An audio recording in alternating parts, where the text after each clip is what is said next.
Mo. Oke, terima kasih.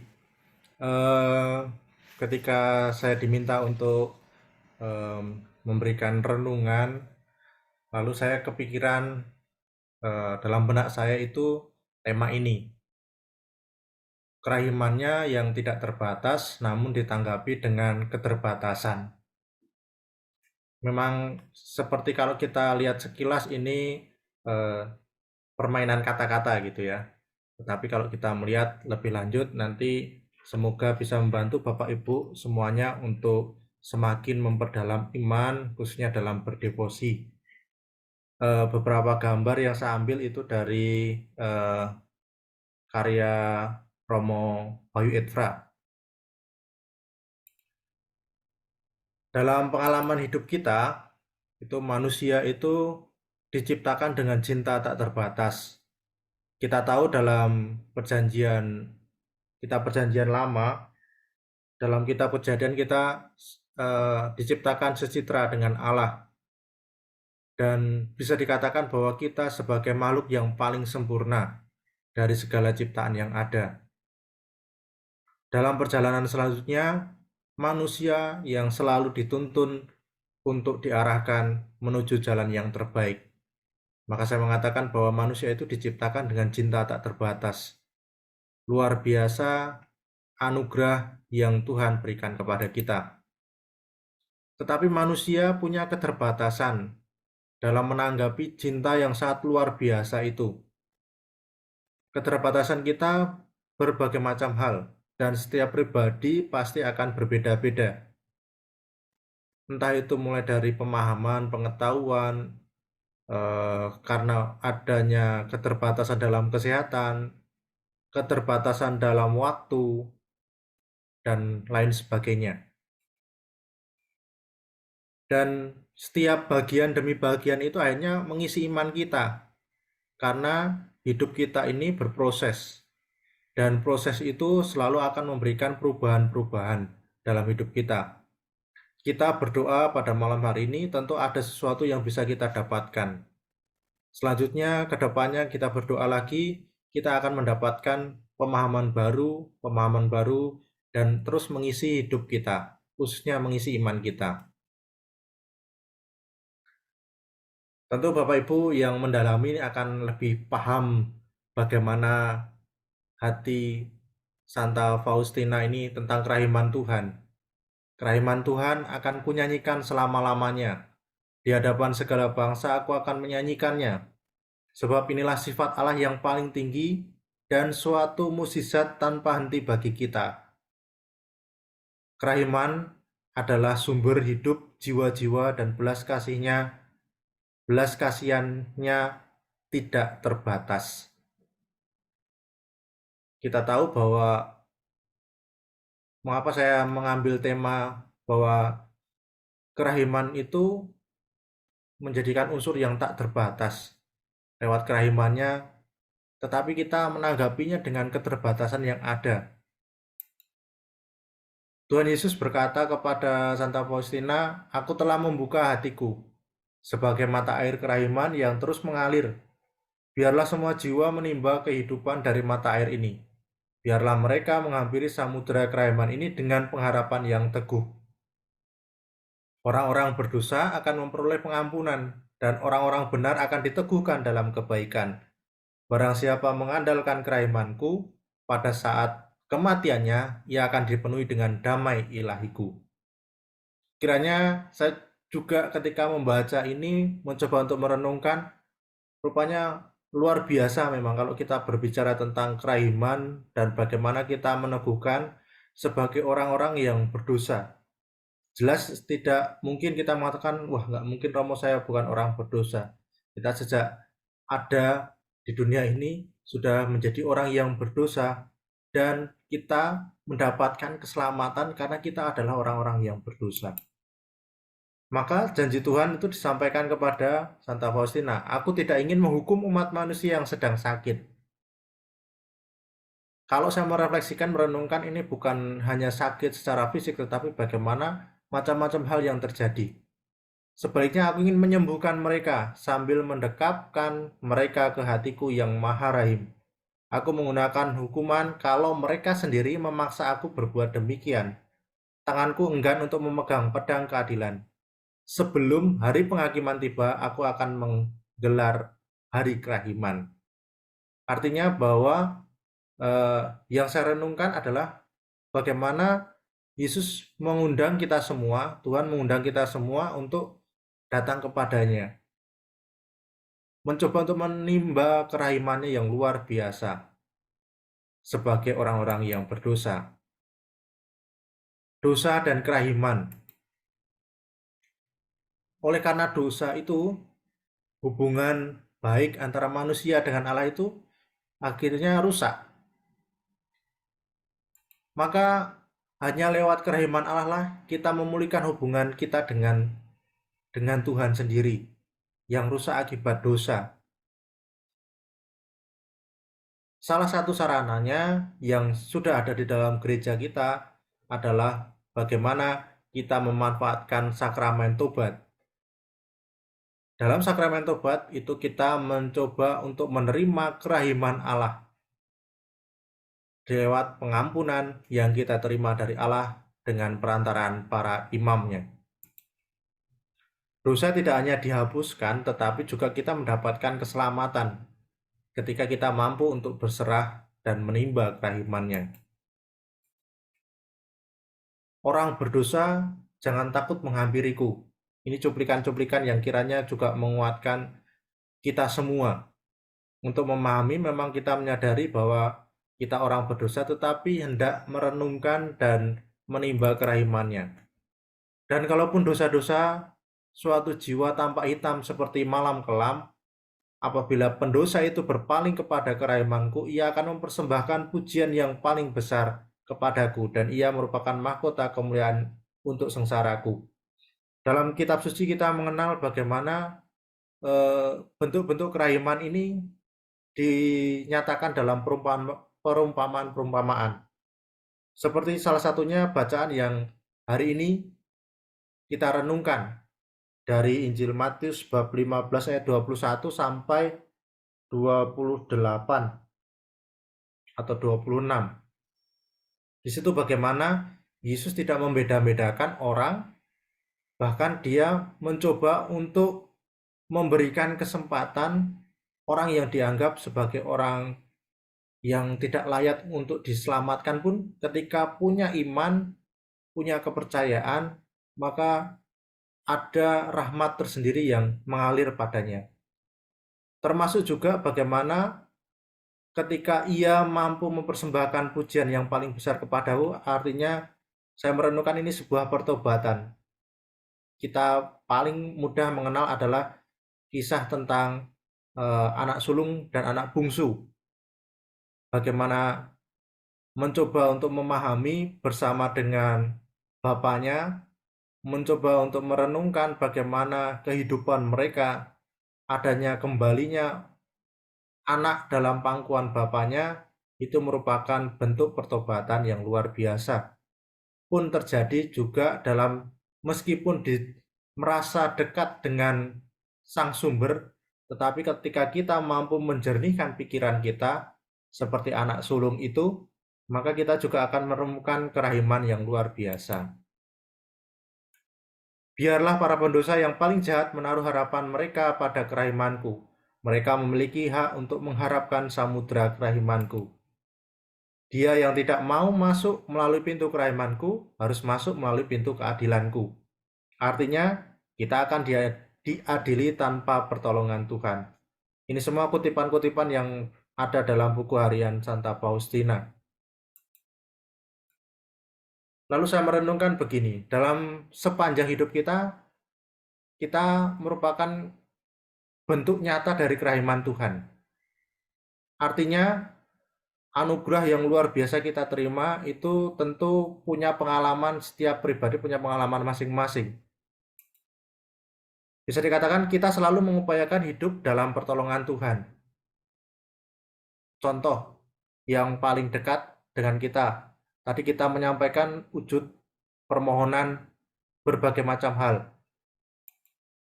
Seperti seorang ayah yang mengajari anak berjalan, dan itulah bentuk kerahiman. kadang mengalami jatuh, sang ayah itu mencoba untuk menolong, mencoba untuk mengajari, lalu memberikan rasa aman sehingga akhirnya mampu untuk berjalan sendiri. Dan kita selalu merasa bahwa saya jatuh kembali dalam dosa yang sama, saya jatuh kembali dalam dosa yang sama. Lalu kita coba untuk belajar bagaimana tanggapan Santa Faustina dengan Yesus. Bagaimana merasakan bahwa kita itu diharapkan dengan kerendahan hati mau datang kepada Yesus dengan segala kedosaan kita. Lalu belajar juga dari kisah para murid Yesus. Ketika mereka jauh dari Yesus dan Yesus meninggalkan mereka, mereka seperti terombang-ambing, seperti perahu tanpa adanya yang menjalankan, dan di laut lepas tidak tahu mau kemana arahnya. Maka Yesus juga mencoba untuk mengajarkan kepada kita bagaimana kerapuhan membuat kita akhirnya terbatas. Kesempatan, waktu, macam-macam hal itu membuat kita akhirnya terbatas. Akan tetapi kerahiman yang luar biasa itu tidak memandang keterlambatan Thomas, tetapi menunggunya. Maksudnya di sini adalah keterlambatan Thomas adalah Thomas yang memahami bahwa itu adalah Yesus. Maka dia mengatakan, sebelum saya mencucukkan jari ke jari-jari Yesus, ke tangan Yesus, maka sekalipun saya tidak akan percaya. Keterlambatan untuk memahami ini lewat kerahimannya itu bukan ditinggalkan begitu saja, tetapi Yesus mengatakan untuk menunggu, lebih pada menunggu.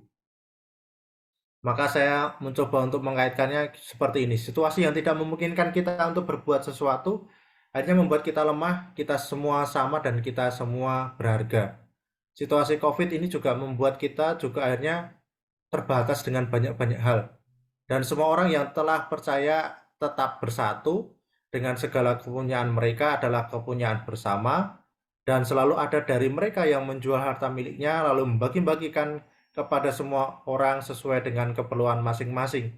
Inilah kisah di mana para murid itu setelah Yesus naik ke surga dan Yesus menganugerahkan Roh Kudus kepada mereka, inilah bentuk kesatuan dan akhirnya pemikiran seperti ini, ideologi seperti inilah kita namakan sebagai kekristenan, dan itulah yang kita hidupi sampai sekarang ini. Bagaimana kita berkumpul, berbagi, saling menguatkan, dan coba bersama-sama menimba dengan segala kekurangan dan kelemahan kita serta kelebihan kita. Maka Yesus berkata kepada Santa Faustina, akulah kasih dan kerahiman itu sendiri. Tidak ada kesengsaraan manusia yang dapat menyamai kerahimanku. Pada suatu saat Santa Faustina dengan penuh kepuasan menyatakan bahwa kepada Yesus bahwa ia telah mempersembahkan kepadanya seluruh hidup dan segala miliknya. Namun jawab Yesus membuatnya tercengang. Engkau belum memberikan kepadaku sesuatu yang sungguh merupakan milikmu. Apakah kiranya yang masih dipertahankan biarawati yang kudus ini bagi dirinya sendiri? Apa yang sebenarnya ditunggu-tunggu oleh Yesus adalah Yesus berkata kepadanya dengan lembut, anakku, berikanlah kepadaku kegagalan-kegagalanmu. Kita akan juga bisa bertanya dalam diri kita, sudahkah kita memberikan kegagalan-kegagalan kita itu kepada Tuhan?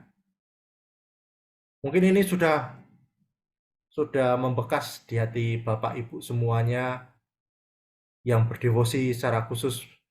Tetapi bagaimana kita mengulang kembali, bagaimana kita mendalami kembali, kita kalau dalam upaya kita dalam berdevosi, dalam berdoa, kita selalu menyatukan hati kita dan kita berdoa agar Tuhan memberikan kepada kita. Tetapi kadangkala kita lupa, Tuhan, inilah yang kuberikan kepadamu. Segala kekurangan sebagai manusia yang berdosa dan terbatas yang akan menimba kerahimanmu yang tak terbatas. Terima kasih. Baik, Romo Waseso, terima kasih atas renungannya. Sekarang kita masuk ke sesi sharing dan pertanyaan. Mungkin Ibu Bapak bisa menulis pertanyaan di chat atau angkat tangan untuk langsung bertanya kepada Romo.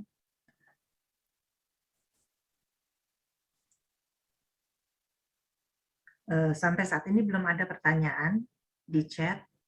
Mungkin ada Ibu Bapak yang mau langsung bertanya kepada Romo, silakan.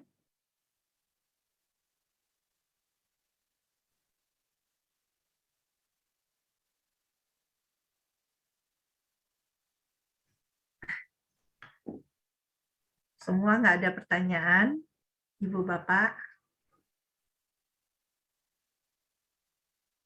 Pak Arsyad mungkin ada?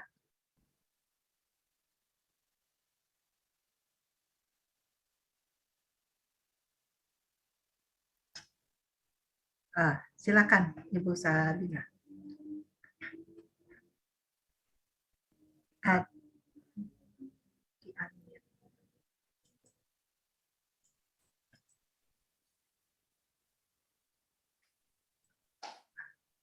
Romo yang terkasih.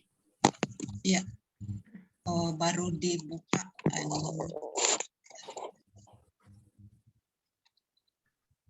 Bisa kedengaran suara? Bisa, Bu. Bisa. Terima kasih. Singkat aja, Romo. Sarana memulihkan hubungan manusia dengan Allah, apakah satu-satunya lewat hanya sakramen tobat? Itu aja, Romo. Baik, silakan Romo. Terima kasih. Kalau saya menjawabnya, tidak satu-satunya. Ada berbagai macam hal yang dapat kita lakukan. Kalau Bapak Ibu mengaku dosa, itu pengakuan dosa itu akan berbuah rahmat seharusnya ketika kita itu ibaratnya begini, ada sesuatu perubahan dalam hidup kita. Kalau yang terjadi adalah kita jatuh dalam dosa yang sama, memang itu ada unsur kemanusiaan kita ya. Tetapi kalau tidak ada perubahan berarti ini berarti sesuatu yang perlu kita tindak lanjuti. Contohnya begini, sederhananya, kalau orang mengaku dosa karena mencuri uang, kalau uang itu tidak dikembalikan, itu berarti akan terus-menerus akan dipikirkan, saya masih mencuri uang, saya mencuri uang. Atau saya istilahnya apa, bahasa Jawanya ngerasani orang gitu ya, memberikan apa, mengatakan kejelekan orang.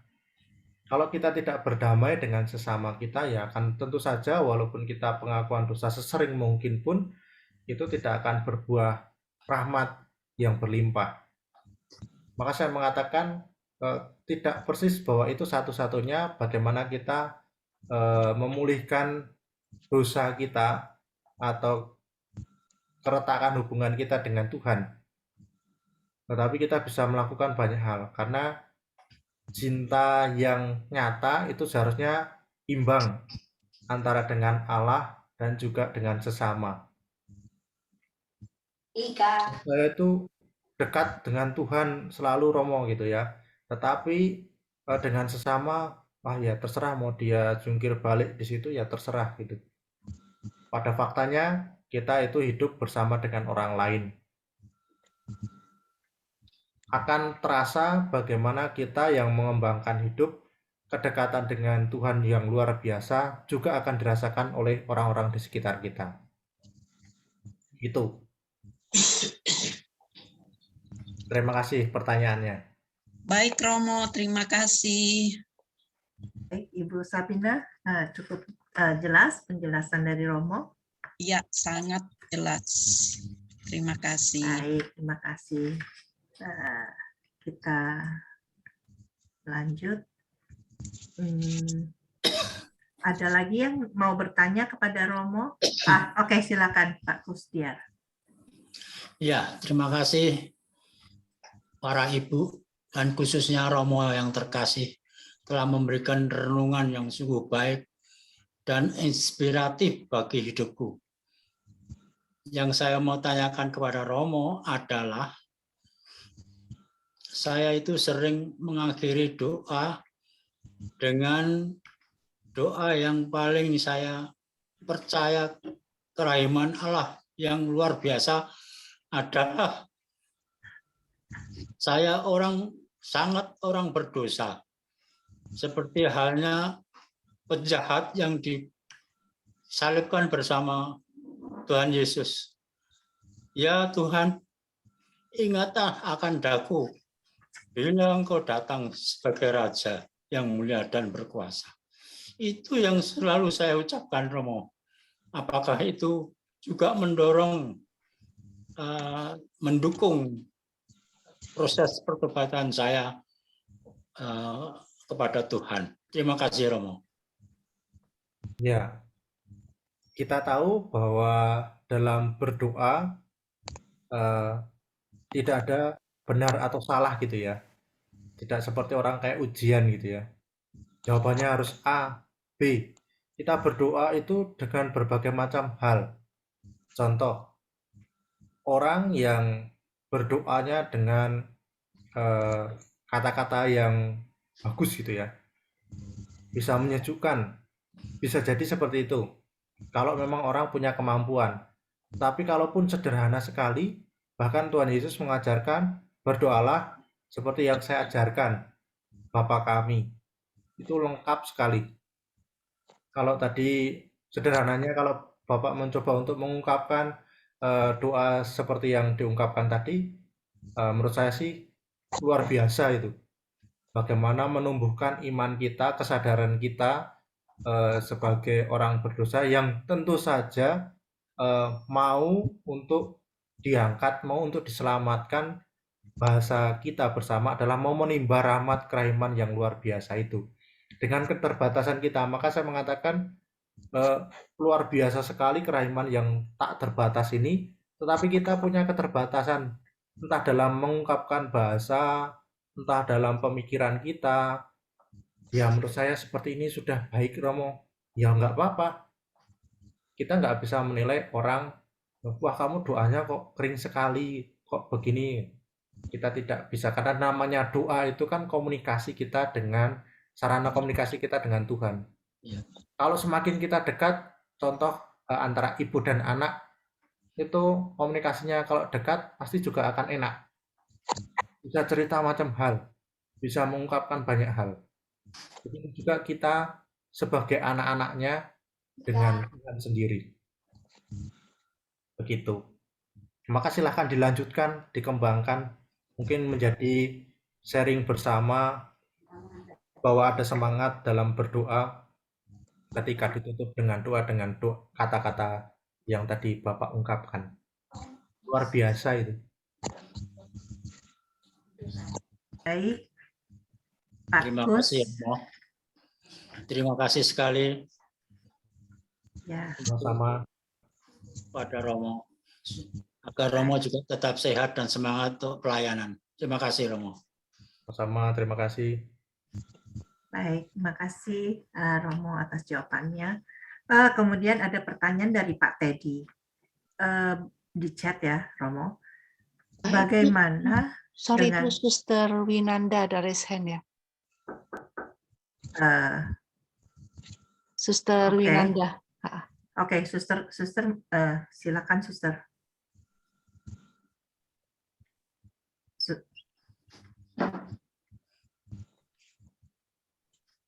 Suster Winanda.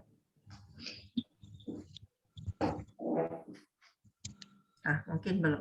Kita sambil menunggu Suster Winanda, mungkin kita lanjut dengan pertanyaan Pak Teddy dulu ya, Romo ya. Bagaimana dengan segala keterbatasan manusia untuk dapat menanggapi secara penuh kerahiman Allah yang tidak terbatas? Makasih Romo. Dari Pak Teddy. Silakan Romo.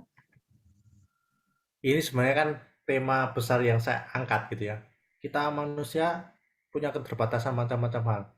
Tadi sederhananya saya mengatakan kita punya keterbatasan dalam bahasa, keterbatasan dalam menangkap, memahami. Sedangkan kerahiman Allah itu kan tak terbatas, luar biasa.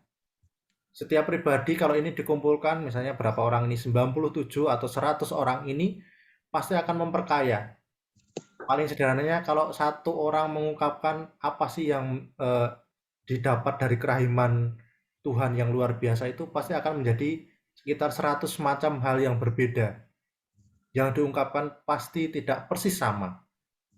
Maka bagaimana kalau pertanyaannya adalah bagaimana untuk dapat menanggapi secara penuh kerahiman Allah? Saya kok agak menyadarinya kita tidak mungkin penuh bisa menangkap yang luar biasa itu. Dulu pernah ada pengajaran begini. Kita melihat laut yang luas, tetapi kita tidak mungkin membawa air laut itu ke dalam satu pemikiran atau satu tempat yang kecil. Itu ibarat orang berteologi, tidak mungkin kita memahami yang luar biasa itu dalam bagian kecil dari tubuh kita, otak kita yang kecil ini. Maka setiap orang akan menangkap berbeda-beda. Setiap orang akan memahami berbeda-beda. Dan itulah mengapa kita sebagai anggota gereja itu menekankan perkumpulan supaya kita berbagi, share tentang pengalaman iman kita yang justru itu meneguhkan. Maka Yesus mengatakan, cobalah kalian emausan berdua-dua tentang iman. Apa sih yang kamu bicarakan tentang saya? Bahkan Yesus mengatakan, menurutmu siapakah saya? Ada yang mengatakan Mesias, ada yang mengatakan ini dan sebagainya. Bukan benar atau salah, tetapi bagaimana setiap orang akhirnya menemukan dan itu memperkaya satu sama lain. Maka kalau pertanyaannya bagaimana segala keterbatasan manusia untuk dapat menanggapi secara penuh kerahiman Allah yang tak terbatas, ya mencoba untuk memulai dan berbagi. Tetapi tentu saja tidak penuh, kita tidak bisa menangkap sepenuhnya gitu ya.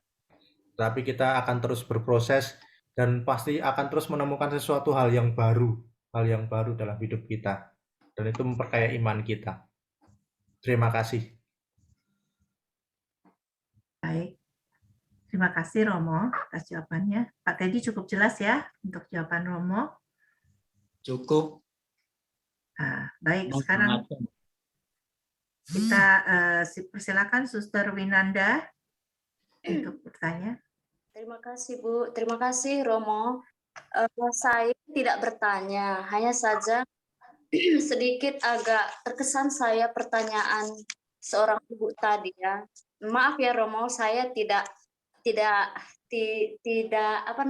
bukan menyempurnakan jawaban, bukan, tapi ada sedikit terganggu hati saya berkaitan dengan pertanyaan ibu tadi, karena pertanyaan ibu ini pernah menjadi persoalan di kami di novisiat, dikatakan tentang mengaku dosa.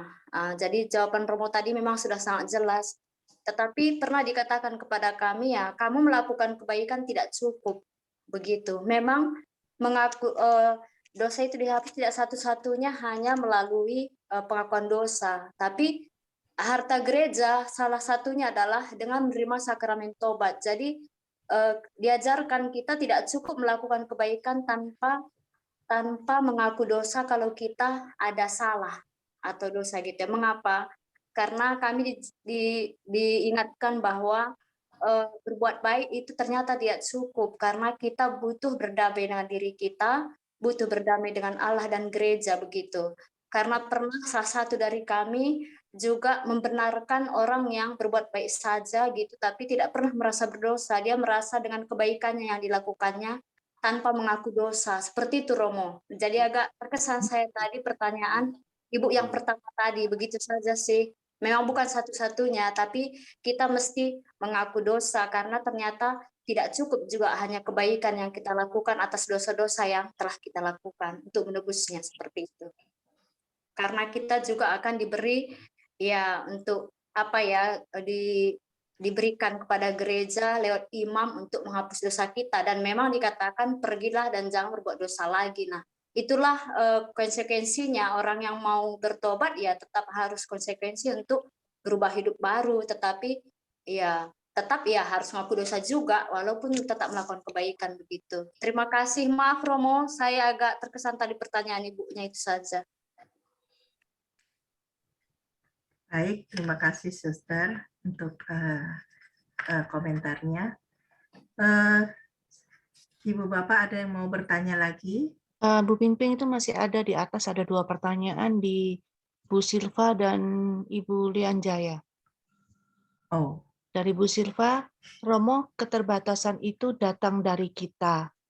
Bagaimana kita mengenal keterbatasan dan kebutuhan kita untuk dipersembahkan kepada Yesus? Oke, terima kasih. Saya tadi juga sudah membaca ya. Keterbatasan itu kan memang kita sadari. Ada yang kita sadari, kalau orang psikologi mengatakan ada yang kita tahu. Ada juga orang yang tahu bahwa itu loh kekurangan kita. Contoh ya, suster tadi berusaha untuk meyakinkan gitu ya, meyakinkan jawaban dengan pengalamannya. Dia tahu punya pengalaman, maka dia membagikan. Saya tahu saya bisa membagikan, tetapi ada kalanya saya menilai bahwa wah, saya kok baru tahu ketika orang mengatakan ya, kok Romo ini begini-begini. Oh, apa iya gitu. Lalu ketika direnungkan, oh iya, memang mungkin orang menilainya begitu. Maka keterbatasan, bagaimana kita mengenal, pertama-tama adalah dari diri kita sendiri yang menjalaninya. Kita tahu kita punya keterbatasan apa sih.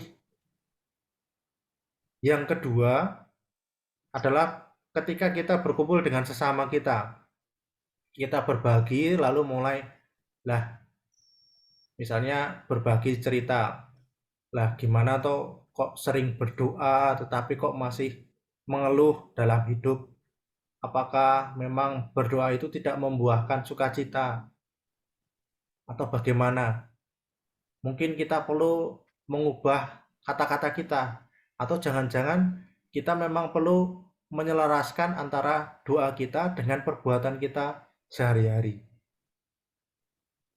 Nah, itulah yang kita mencoba dari apa semuanya itu kita persembahkan kepada Yesus lewat doa-doa kita. Pertama-tama tadi kan diungkapkan lewat kegagalan-kegagalan kita. Apa sih yang kurang? Saya yakin 100% itu tidak ada manusia yang begitu sangat sempurna tanpa dosa. Tetapi ketika kita menyadari, oh saya itu punya sesuatu yang kurang dalam diri saya, tetapi saya persembahkan kepada Tuhan. Saya itu kurang bisa yakin 100% percaya kepada orang. Kalau saya mempercayakan kepada orang itu, pasti itu akan kacau semua. Kalau pekerjaan saya berikan kepada orang itu, pasti akan kacau semua. Ini sebenarnya kegagalan kita dalam mencoba untuk memberikan kepercayaan kepada sesama kita. Maka dipersembahkanlah kepada Tuhan. Tuhan, saya memang orang yang bisa menyadari, tetapi dalam satu titik tertentu, saya kurang mempercayai orang lain. Itu salah satu caranya. Lalu yang kedua, pertanyaannya, contoh seperti apa contoh kegagalan itu? Apabila kita berdoa mohon kesembuhan tapi masih belum sembuh.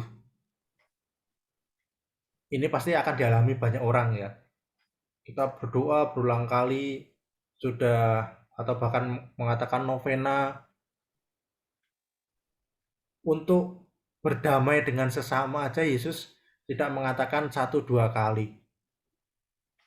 Kalau kamu mengampuni orang itu tidak hanya sekali 2 kali, tapi dikatakan di situ berulang kali ya. Jumlahnya bukan masalah berapa kali berapa, tetapi berulang kali. Termasuk juga ketika kita mohon kesembuhan, mohon penyertaan Tuhan. Yang punya kuasa untuk memberikan kesembuhan ya Tuhan sendiri. Maka kita nggak bisa menentukan, wah 9 kali ini pasti akan dikabulkan. wah 7 kali ini pasti sudah dikabulkan. Ketulusan hati kita juga bisa jadi menjadi pendorong juga.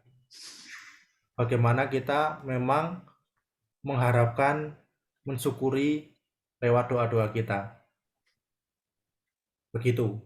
Jadi jangan patah semangat untuk terus memohon, apabila itu berhubungan dengan doa untuk mohon kesembuhan atau mohon doa yang lainnya.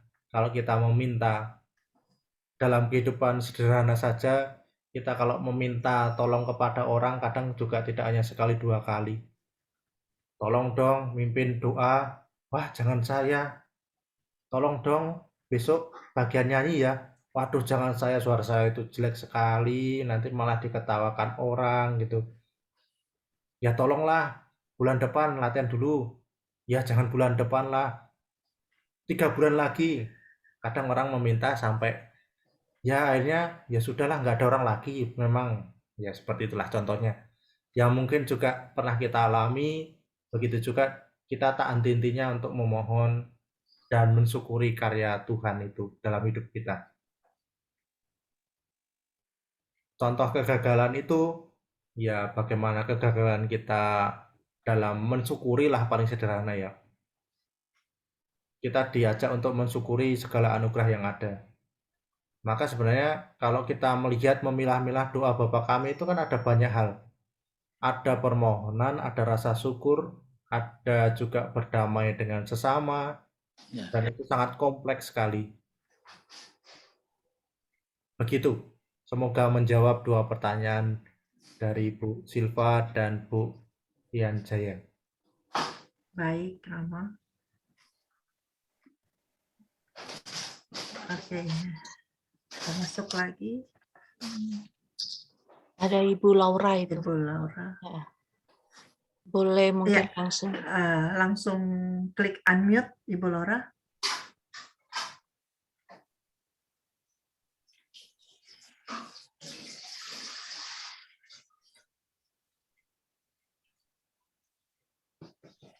Ibu Laura. Selamat malam Romo. Selamat malam Bapak Ibu. Malam. Malam. Mau tanya kalau kalau kita berdoa untuk orang sakit yang kita tahu nih sebenarnya dokter aja udah nyerah gitu ya. Lalu kita berdoa mohon supaya diberikan yang terbaik buat dia. Dan kita mohon supaya siapa tahu ada mujizat gitu. Apakah kita salah berdoa seperti itu atau gimana Romo? Baik. Karena kan kayaknya kita mengharapkan yang mujizat gitu, tapi kan kita nggak tahu juga. Iya. Contoh, nanti semoga menjawab juga ya. Saya punya pengalaman begini. Saya tahu bahwa ketika saya kuliah itu saya tahu akan itu akan remedi, ujian lagi. Karena apa? Karena saya sudah tahu saya persiapannya kurang, dan ketika waktu menjawab itu sudah sudah habis gitu ya. Nggak mungkin itu sesuai dengan kapasitas atau sesuai dengan apa yang diharapkan dosen. Maka saya yakin itu pasti mengulang. Tapi saya punya keyakinan, tolonglah untuk kesekian kalinya gitu ya, jangan sampai mengulang dengan dosen yang sama gitu kan.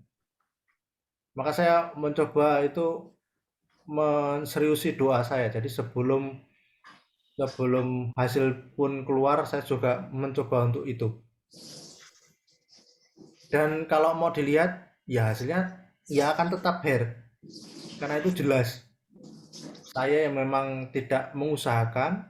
Yang kedua itu memang istilahnya ya doa itu kayak sebagai pelengkap sajalah. Karena harusnya antara doa dan usaha kita itu harus juga seimbang. Ibu saya itu punya perkataan yang cukup sederhana yang juga menggugah saya gitu ya. Ya kalau didoakan itu pasti akan selalu. Tapi kan yang menjalani kamu. ibu ya pasti akan mendoakan, tetapi semuanya terletak pada kamu yang menjalani. Kalau kamu nggak punya usaha, ya akan sia-sia juga doa yang selalu diutarakan, diungkapkan setiap malam. Maka harus ada seimbang antara usaha dan doa kita. Berhubungan dengan tadi itu, orang yang dokter pun juga mengatakan ya mungkin mukjizat kita selagi manusia yang beriman, ya tetap kita memohonnya pada yang lebih tinggi, yang punya kuasa dari segala kuasa yang ada di sini. Dokter mengatakan tidak mungkin ada perubahan, tapi mungkin bagi Tuhan ada kemungkinan bukan 100% sembuh atau justru malah sembuh atau bahkan masih diberikan kesempatan dan lain sebagainya. Kita tidak tahu. Tapi kita sebagai manusia hanya bisa mengupayakan yang terbaik menurut kita. Maka ya tidak ada salahnya. Sekali lagi dalam berdoa kita memohon terus bahwa kita mengharapkan sesuatu yang terbaik yang kita dapatkan. Begitu. Terima kasih Romo. Kemudian udah jelas ya Ibu Laura ya? Iya, jelas. Makasih. Terima kasih. Kita lanjut dengan pertanyaan di chat ya Romo. Dari Pak Thomas. Apakah diperbolehkan doa koronka setiap peristiwa didahului renungan penderitaan Tuhan Yesus, baru mulai Bapa yang kekal dan seterusnya? Terima kasih Romo. Oke, pertanyaan saya, karena saya juga baru mendalami gitu ya. Pertanyaan saya, apakah kebiasaan ini sudah dimulai? Thomas? Pak Thomas mungkin bisa unmute menjawab. Ya, tidak. Tidak ya? Tidak. Oke. Tidak. Setahu saya, ada selalu pengembangan dalam kita berdevosi. Entah itu keiman ilahi, entah itu novena-novena yang ada, itu pasti ada suatu pengembangan yang akhirnya bisa membuat kita itu semakin memperdalam. Kalau itu memang semakin memperdalam kita untuk menimba keraimannya, itu asalkan tidak akhirnya jauh melenceng dengan apa yang diharapkan, kiranya itu menjadi tambahan untuk menguatkan kita. Yang diutamakan adalah, setahu saya kalau kita dalam berdoa koronka itu kan kita mohon juga tidak hanya untuk diri kita tetapi juga untuk jiwa-jiwa yang perlu didoakan, yang masih dalam api pencucian. Begitu ya, nanti kalau saya salah mohon diluruskan. Tentu itu ada maksud tersendiri. Devosi yang lainnya, misalnya kalau orang punya devosi tentang 3 kali Salam Maria, yang menjadi unik adalah apakah harus jam yang sama? Kalau lewat sedikit saja boleh nggak Romo? Pertanyaannya adalah, kalau saya lebih pada cenderung niatnya, bagaimana itu dikembangkan. Romo kalau doa harusnya jam 3 sore, tapi saya karena kena macet jam 3:30 saya berdoa Romo. Itu bagaimana? Apakah menyalahi karena harus jam 3 persis? Atau jam 3 persis saya masih harus operasi orang Romo, membutuhkan pertolongan. Kita selalu mengupayakan yang terbaik sesuai dengan ajaran. Tapi pada suatu saat tertentu kita akhirnya saya mengatakan bahasa tema saya adalah kita terbatas. Kita memang mengharapkan semuanya is okay gitu ya dalam hidup kita, tetapi akhirnya terbatas. Entah tiba-tiba ada orang yang membutuhkan kita sehingga kita melewatkan jam harusnya berdoa, atau tiba-tiba ada tamu yang meminta pertolongan kita. Jangan-jangan itu malah menyadarkan kita, Trisna, sadarlah bahwa butuh orang lain di sekitarmu. tidak hanya mendekatkan diri pada saya, tetapi juga kepada sesama. Jangan-jangan seperti itu. Bagaimana kita mencoba untuk terus-menerus menggali. Karena kalau saya masih ingat dulu ada pembimbing saya itu ketika di seminari mengatakan begini, kamu melihat Yesus itu seperti apa? Ada yang mengatakan sahabat, ada yang mengatakan seperti keluarga, seperti ayah sendiri, dan sebagainya. Tapi pernahkah melihat bahwa Yesus itu juga ada orang-orang yang Yesus yang terwujud dari orang-orang yang kadangkala tidak menjadi perhatian fokus kita. Kamu berjalan gitu, tiba-tiba ada orang minta-minta kepada kamu. Orang bisa mengatakan, oh itu jangan-jangan Yesus yang menjelma dalam diri orang itu. Tapi ada kala mengatakan, kamu pasti akan memulai, karena kami seminaris pasti akan memperhitungkan cukup nggak uang sakuku untuk kalau diberikan kepada dia. Karena dulu keterbatasan uang saku hanya berapa ribu rupiah gitu, kalau dibagikan, wah jangan-jangan saya nggak bisa beli sabun nih, masa sebulan saya nggak pakai sabun, kan aneh gitu, nggak bisa mencuci pakaian gitu karena semuanya terbatas. Tapi bagaimana itu kerelaan kita kadangkala perlu juga melihat ketotalitasan dalam membantu sesama, memperhatikan sesama. Ada juga orang yang punya semangat begini, kalau saya memberikan dengan keikhlasan, pasti juga Tuhan akan memberikan juga lewat bantuan yang luar biasa nanti ketika saya membutuhkan. Ada yang punya keyakinan seperti itu. Pun seperti tadi yang punya Bapak tadi punya keyakinan seperti seorang penjahat yang ikut disalibkan Yesus dan akhirnya diselamatkan. Setiap orang punya momen-momen tersendiri bagaimana menguatkan imannya. Begitu. Jadi apakah diperbolehkan doa koronka setiap peristiwa didahului dengan renungan penderitaan Yesus? Kalau itu tidak menjadi batu sandungan bagi sesama, teman-teman satu kelompok ini yang berdevosi bersama, sehingga tidak dipaksakan, wah saya nggak menyukai kalau ada tambahan begini dan itu justru mengacaukan kebersamaan. Karena kan tadi saya menekankan salah satunya adalah ketika kita dalam kelompok berbagi pengalaman itulah menguatkan. Tapi kalau bukannya berbagi pengetahuan, pengalaman, malah membuat orang akhirnya males lah, kok semakin berat, semakin gak nyaman dan sebagainya. Begitu.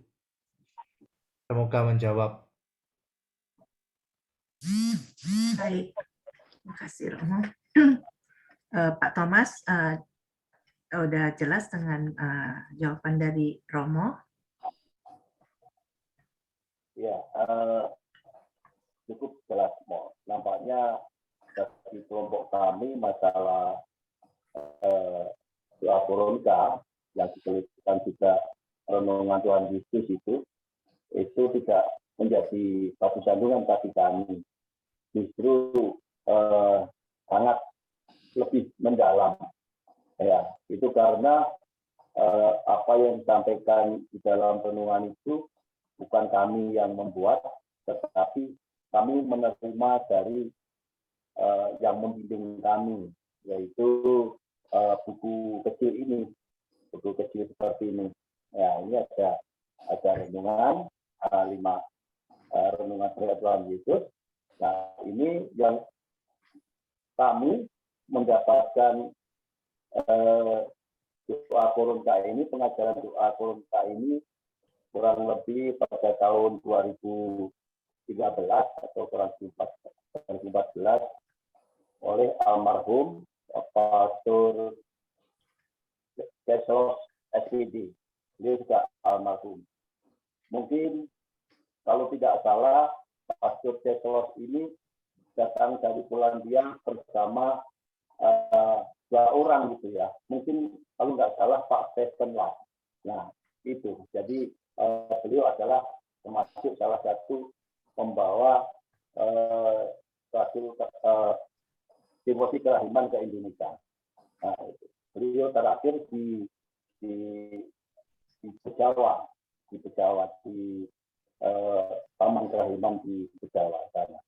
Nah itu, jadi kami tidak merubah sama sekali doa-doanya ini. Tapi setelah saya